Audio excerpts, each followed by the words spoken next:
श्रीनिवास हमारे सहयोगी इस वक्त हरिद्वार से हमारे साथ जुड़ चुके हैं और हरिद्वार से ही आनंद गिरी को गिरफ्तार किया गया है।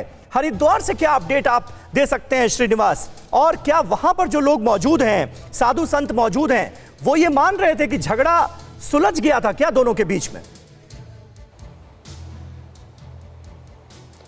समीर, सबसे पहले जब आपने कार्यक्रम का आगाज किया था तो आपने एक शब्द का इस्तेमाल किया कि आज आपको लेकर चलेंगे आनंद गिरी के रहस्य लोक में। तो अभी हम उसी रहस्य लोक में मौजूद हैं। मैं आपको तस्वीरें दिखाता हूं।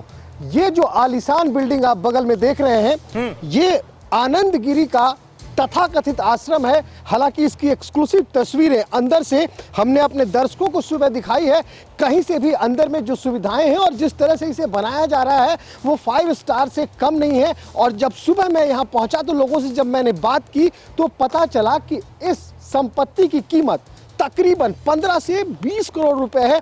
और एक और अहम बात बता दूं कि ना तो इस संपत्ति का रिश्ता बागंबरी मठ से है, ना निरंजनी अखाड़े से है। अच्छा। ये संपत्ति व्यक्तिगत रूप से आनंद गिरी से जुड़ी हुई है। तो ये जिस रहस्य लोक की आपने बात की थी वो रहस्य लोक मैं आपको दिखा रहा हूं। और एक बात मैं आपको और बताऊं, जब 11 बजे रात के करीब उन्हें हिरासत में लेकर आनंद गिरी को यहीं से हिरासत में लिया गया था और यहां से लेकर जब जाया जा रहा था तो जो अंतिम तस्वीर टेलीविजन पे रास्ते की आई थी वो तस्वीर भी हमने TV9 भारतवर्ष के दर्शकों को दिखाया था। रात के तकरीबन 1:30 बजे उनका काफिला देवबंद पहुंचा था। पहले सहारनपुर ले जाने की बात थी, लेकिन बीच से ही SOG के रूट में चेंज आता है, उन्हें देवबंद लाया जाता है। देवबंद में गाड़ी बदली जाती है, वहां से इनोवा से निकालकर उन्हें एक फॉर्च्यूनर में डाला जाता है और फिर इस तरह से वो काफिला प्रयागराज की तरफ मूव कर जाता है, जो अभी तक नहीं पहुंचा है। लेकिन मैं आपको एक बात बता दूं, जहां तक संपत्ति के विवाद में मठों में हत्याओं की बात है,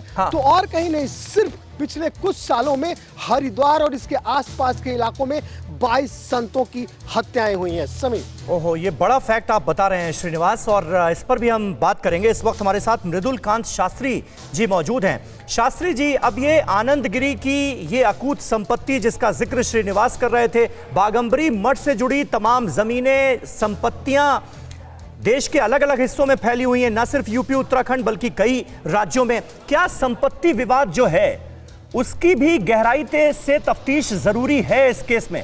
आप क्या कहेंगे, क्या लगता है आपको?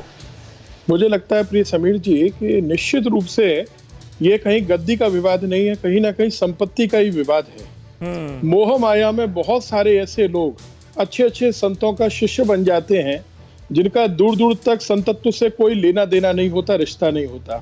लेकिन ऐसे लोग अच्छे अच्छे संतों को जब घेर लेते हैं चारों ओर से, तो इनके मन में केवल एक ही लोभ होता है, किसी तरह से ज्यादा मठ की संपत्ति हो या उस संत की संपत्ति हो, उसकी व्यक्तिगत संपत्ति हो या उसकी पारंपरिक संपत्ति हो, उस पर कब्जा करना, उस पर अधिकार करना। इसको 2-3 पॉइंट से देखना बहुत जरूरी है। 2-3 नजरिए होने चाहिए। एक तो धर्मांतरण का, दूसरा वैष्णव और शैव अखाड़े जो हैं उनको एकता देने का जो काम श्री नरेंद्र गिरी जी ने किया, अभी तक नहीं हो पा रहा था। शैव और वैष्णव अखाड़ों में लड़ाई चल रही थी, उससे फिर से समाज एकजुट हो रहा था। सारे 13 अखाड़े एकजुट हो गए थे श्री नरेंद्र गिरी जी के नेतृत्व में। और संपत्ति का विवाद तो निश्चित रूप से, बिल्कुल ये बात आपने जो कही है ये इंपॉर्टेंट बात है, और बड़ा योगदान रहा महंत नरेंद्र गिरी का सभी 13 अखाड़ों को एक साथ लाने का और उन्हें एक करने का। अड़ी सोमवार से शुक्रवार शाम 6 बजे सिर्फ TV9 भारतवर्ष पर।